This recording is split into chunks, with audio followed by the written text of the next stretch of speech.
tell us, you told us a little about in your opening statement, tell us a little bit more. What are your plans to address the crisis in the print industry, and how will you help our members? Well, the biggest thing is establishing a partnership with employers that puts us at the top of the hiring list. The thing that we have now is we go to events, we hand them our resume, and we hope that they'll hire us. That's not enough. What I'd like to do is partner with businesses so that we know what their needs are, and then train our members to meet those needs. We don't need to hand someone a resume and hope that they'll like us. We need to already go in knowing what we need. The second thing that I've been doing that's very important besides that plan is our reinvention effort. We are offering free webinars as often as possible. We'll be doing another one June 11th. We're trying to make sure that everybody has skills, and we're trying to make sure that they get them freely. Thank you.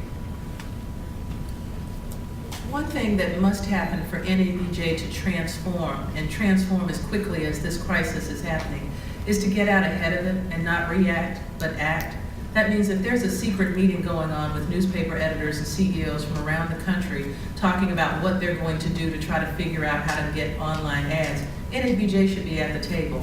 If they're having a special publishers retreat to talk about which newspapers will survive and which ones are going to merge like some TV stations have, the NABJ president or the representative that that president sends should be a part of that conversation, because what we're losing is diversity, and we're losing it so quickly we're not paying attention. We lost more than 900 journalists. More than half of those were people of color, and you know that we were most of those. It's about staying ahead of the game instead of constantly reacting. We've got to get a little faster, a little stronger, a little sooner. Thank you. Okay, Rochelle first.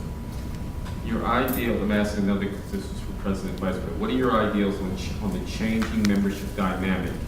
And rephrase it, how is it that NABJ should consider full membership? That's a really good question, because I'm one of those folks who, I've been a full-time journalist my whole career. I've worked in a newsroom producing news. That has changed. You can produce news as long as you're following journalism standards and do it for a blog. You can produce news and do it for a radio station. But what we have to do is make sure that we are literally a profession that is protected by the Constitution. So we have to take that seriously and make sure that we don't lose those tenets and lose those standards. So I don't want a guy with no training who's in his basement in Wisconsin to be sort of the standard for what journalism now becomes. But I don't mind if there's a journalist like Eugene Kane, who used to, do his thing all the time, who's now going to transition into doing something like that because he has that training. I want us to make sure that we, as NABJ, not just for black journalists, but make sure that everybody knows all journalists are different from people who are just providing information. And people who are doing full-time reporting for some entity, I think we might want to consider them being full-time members.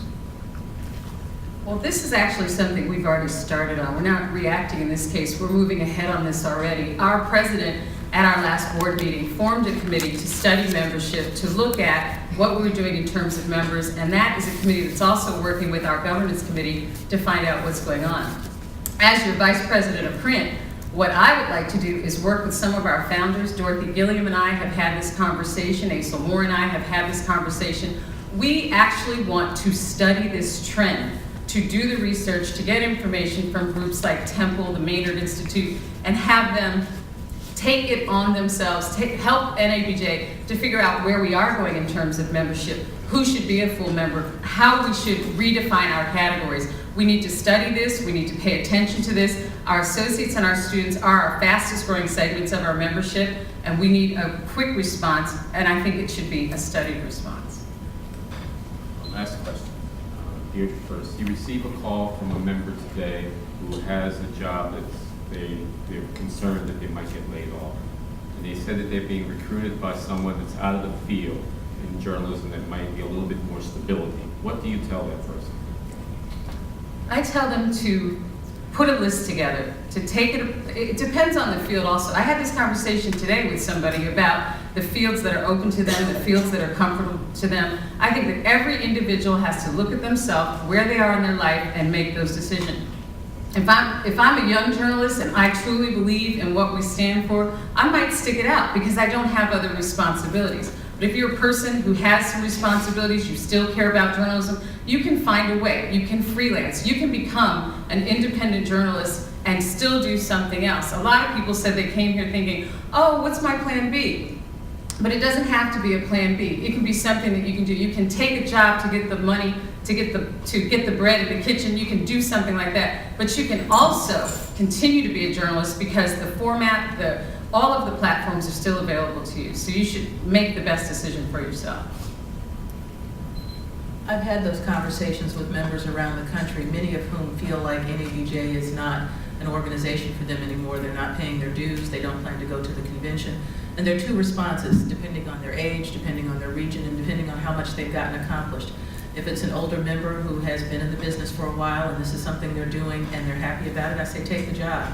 But please mentor a young person, like some of the young people I met today from NBC who are just starting out. Make sure that, each one teach one. If you're going to go and do something else, do what you need to do for you, but replace them. The other thing is what the two presidential candidates talked about, and that's entrepreneurial spirit. If you can't work for somebody, let's figure out a way to help you work for yourself.